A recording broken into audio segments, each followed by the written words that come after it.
Shalom. Renungan kebenaran firman Tuhan hari ini terambil di dalam Keluaran 27 ayat 1-8.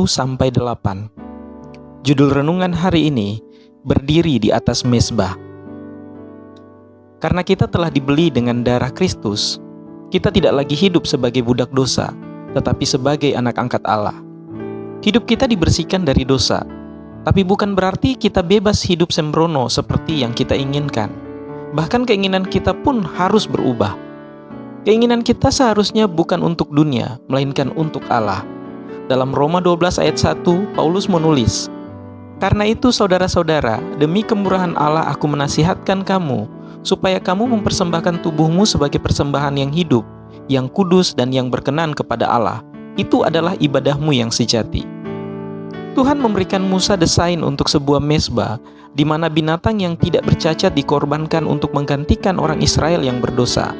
Sekarang, karena pengorbanan Kristus menyelesaikan sekali untuk selamanya kebutuhan akan pencurahan darah dalam pengorbanan untuk menebus dosa, kita diminta untuk menempatkan diri kita di atas mezbah itu.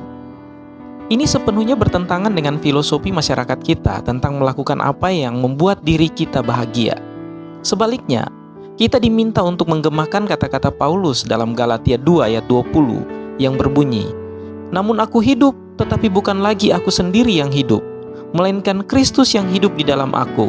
Dan hidupku yang kuhidupi sekarang di dalam daging adalah hidup oleh iman dalam Anak Allah yang telah mengasihi aku dan menyerahkan dirinya untuk aku." Apa yang Tuhan minta dari Anda untuk dikorbankan baginya? Kita harus belajar untuk berpegang teguh pada hal-hal yang penting dalam hidup ini. Apakah masa depan kita selain mezbah Tuhan, di mana Tuhan mengatur kehendak-Nya? Tidak ada bagian dari hidup kita yang tidak ingin Tuhan pakai. Kita harus belajar untuk melepaskan segala sesuatu dalam kehidupan kita. Ketika kita memberi Tuhan kendali atas hidup kita menjadi korban yang hidup. Hidup kita memuji Dia dengan setiap keputusan dan setiap tindakan yang kita lakukan. Jalan Tuhan seringkali lebih sulit daripada yang kita rencanakan, tetapi imbalannya jauh melebihi apapun yang dapat kita bayangkan. Ketika kita mengorbankan kehendak kita mengundang Tuhan untuk memakai kita, untuk melangkah penuh keyakinan yang membawa perubahan ke seluruh dunia.